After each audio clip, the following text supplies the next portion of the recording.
Hi friends, bridal look ಕೊಡೋ ಅಂಥ ಒಂದು ಫೇಸ್ ಪ್ಯಾಕ್ನ ನಾವು ಯಾವ ಥರ ಮನೆಯಲ್ಲೇ ರೆಡಿ ಮಾಡ್ಕೋಬಹುದು. ನೀವು ಪಾರ್ಲರ್ಗೆ ಹೋಗಿ ಹೇಗೆ ಮಾಡಿಸ್ಕೋತೀರೋ ಅದೇ ಥರನೇ ನೀವು ಮನೆಯಲ್ಲೂ ಕೂಡ ರೆಡಿ ಮಾಡಿಕೊಂಡು ನಮ್ಮ ಫೇಸ್ನ ಯಾವ ರೀತಿ ನಾವು ಬ್ರೈಡಲ್ ಲುಕ್ ಕೊಡ್ಕೋಬಹುದು ಅಂತ ಇವತ್ತು ನಾನು ನಿಮಗೆ ಹೋಮ್ ರೆಮಿಡಿಯಲ್ಲಿ ಹೇಳ್ತಾ ಇದ್ದೀನಿ.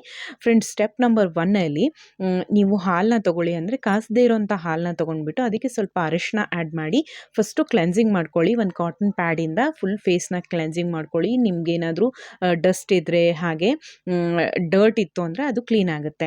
ನೆಕ್ಸ್ಟ್ ಸ್ಟೆಪ್ 2 ಅಲ್ಲಿ ಹಾಲಿಗೆ ಸ್ವಲ್ಪ ಅಕ್ಕಿ ಹಿಟ್ಟನ್ನು ಹಾಕಿಬಿಟ್ಟು ಚೆನ್ನಾಗಿ ಫೇಸ್ ಪ್ಯಾಕ್ ಥರ ಹಾಕಿಬಿಟ್ಟು 10 to 15 ಮಿನಿಟ್ಸ್ ಬಿಟ್ಟು ನೀವು ಫೇಸ್ನ ವಾಶ್ ಮಾಡುವಾಗ ಲೈಟಾಗಿ ಮಸಾಜ್ ಕೊಟ್ಬಿಟ್ಟು ನೀವು ಅದನ್ನು ವಾಶ್ ಮಾಡೋದ್ರಿಂದ ನಿಮಗೆ ಪಿಗ್ಮೆಂಟೇಷನ್ನು ಹಾಗೆ dark spots, black heads, white heads ಇದೆಲ್ಲನೂ ಕೂಡ ಕಡಿಮೆ ಆಗುತ್ತೆ.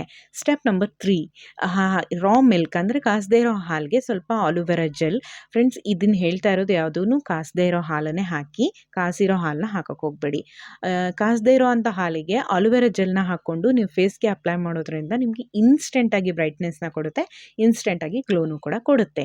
Last for the most least ಅಂತ ಹೇಳಿದ್ರೆ ಫೋರ್ತ್, ಓಕೆ, ಸ್ಟೆಪ್ ನಂಬರ್ 4 ಅಕ್ಕಿ ಹಿಟ್ಟು ಮತ್ತು ಕಡಲೆ ಹಿಟ್ಟು ಹಾಗೆ ಸ್ವಲ್ಪ ಅರಿಶಿನ, ಸ್ವಲ್ಪ ಹಾಲು ಇದಿಷ್ಟನ್ನು ಮಿಕ್ಸ್ ಮಾಡಿಬಿಟ್ಟು ಫೈನಲ್ ಆಗಿ ನೀವು ಪ್ಯಾಕ್ನ ಹಾಕ್ಕೊಂಡು ಮುಖಕ್ಕೆ ಮತ್ತು ಕತ್ತಿಗೆ ನಿಮ್ಗೆ ಎಲ್ಲಿ ಡಾರ್ಕ್ನೆಸ್ ಅನ್ನೋದು ಇರುತ್ತೋ ಸೊ ಅಲ್ಲೆಲ್ಲನೂ ನೀವು ಹಾಕ್ಕೊಂಡ್ಬಿಟ್ಟು ಇದನ್ನು 10 to 15 ಮಿನಿಟ್ಸ್ 20 ಮಿನಿಟ್ಸ್ವರೆಗೂ ಬಿಟ್ಬಿಟ್ಟು ನೀವು ಫೇಸ್ ವಾಶ್ ಮಾಡ್ಕೊಳ್ಳುವಾಗ ಮಸಾಜ್ ಮಾಡಿದ್ರೆ ಅಂದರೆ ನಿಮಗೆ ಬ್ರೈಡಲ್ ಲುಕ್ ಅನ್ನೋದು ರೆಡಿ ಆಗುತ್ತೆ. ಬಿಫೋರ್ ಫಂಕ್ಷನ್ಸ್ನ ಇದನ್ನು ನೀವು ಟ್ರೈ ಮಾಡಿಬಿಟ್ಟು ನನಗೆ ಮಾಹಿತಿ ಇಷ್ಟ ಆಗಿದ್ದರೆ ಕಮೆಂಟ್ ಬಾಕ್ಸಲ್ಲಿ ಒಂದು ಹಾರ್ಟ್ ಸಿಂಬಲ್ನ ಕಳಿಸಿ. ಹಾಗೆ ನೆಕ್ಸ್ಟ್ ಡೇ ಹೋಮ್ ರೆಮಿಡಿಯಲ್ಲಿ ಸಿಗ್ತೀನಿ. ಬಾಯ್.